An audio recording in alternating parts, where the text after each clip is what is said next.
Obesitas telah menimbulkan kekacauan kesehatan masyarakat global.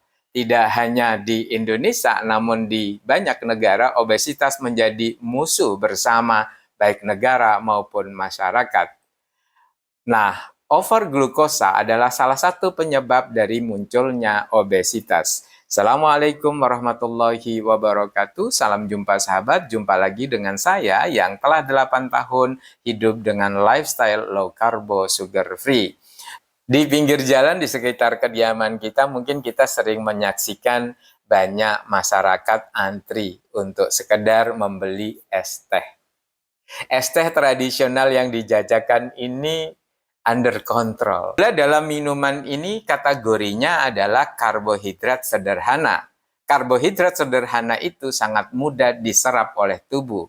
Maka efeknya memang kita kembali on untuk melakukan aktivitas kita. Tapi ingat, antara kebutuhan energi kita dan suplainya ini berlebihan. Karena kita bayangkan bahwa mengkonsumsi berlebihan ini mengakibatkan kerusakan dan keselamatan tubuh kita. Kemudian ditambah dengan gula melalui karbo kompleks yang kita konsumsi. Lalu dipecah oleh tubuh kita menjadi glukosa. Nah, akumulasi dari gula sederhana dan gula kompleks ini menjadi tertumpuk di dalam tubuh kita. Tubuh kita membelah, lalu ditampunglah dalam kantong-kantong itu menjadi cadangan lemak. Inilah mulai awalnya kita menjadi obesitas. Nah, sahabat-sahabat yang berbahagia, pola hidup seperti inilah yang saya nyatakan sebagai beresiko terhadap timbulnya obesitas. Dan ketika obesitas itu sudah menjangkiti tubuh kita, maka potensi untuk masuk kepada aneka macam sindrom metabolik itu menjadi lebih besar. Nah, sahabat, mari kita mulai untuk mereview apakah makronutrisi yang kita gunakan saat sekarang bisa membuat kita menjadi lebih baik atau justru sebaliknya mengantarkan kita kepada resiko obesitas. Belajar dari pengalaman pribadi saya, sahabat. 8 tahun yang lalu saya sempat divonis untuk melakukan pemasangan ring di jantung saya. Artinya saya terpapar jantung koroner. Jantung koroner ini timbul karena memang saya dalam keadaan obesitas. Dan obesitas saya ini terjadi karena saya over glukosa, over karbo. Dan saat makan, saya tidak pernah lagi berpatokan pada jam. Ketika saya ingin makan, saya makan.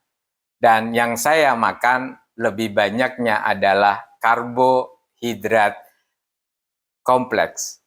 Karbohidrat kompleks ini seperti nasi. Sudah makan nasi, saya makan roti. Sudah makan roti, nanti saya makan lagi buah pisang.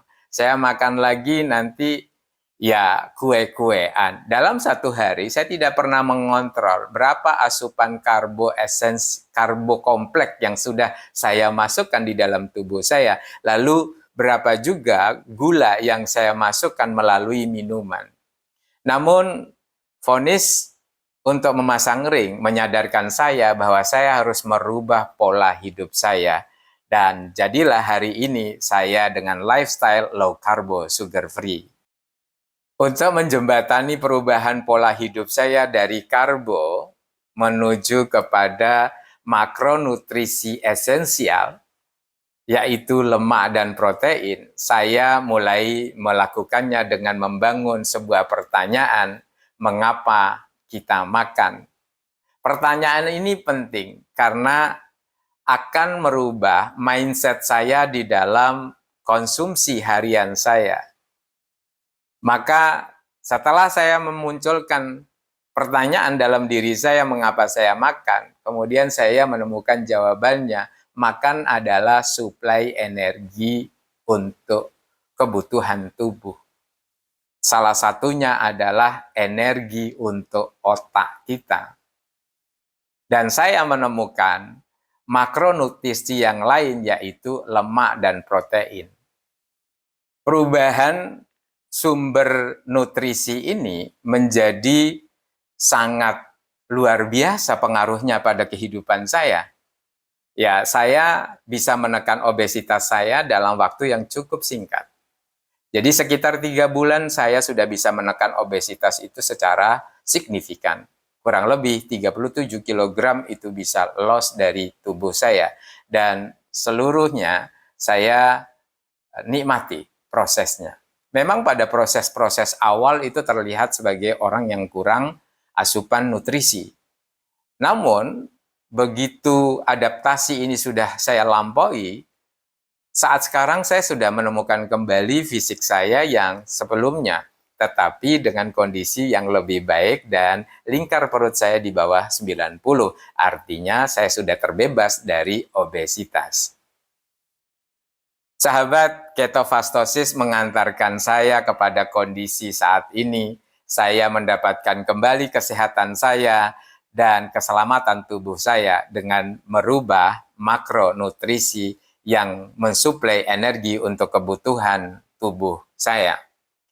Nah, sahabat, mari kita mulai untuk mereview apakah makronutrisi yang kita gunakan saat sekarang bisa membuat kita menjadi lebih baik atau justru sebaliknya mengantarkan kita kepada resiko obesitas.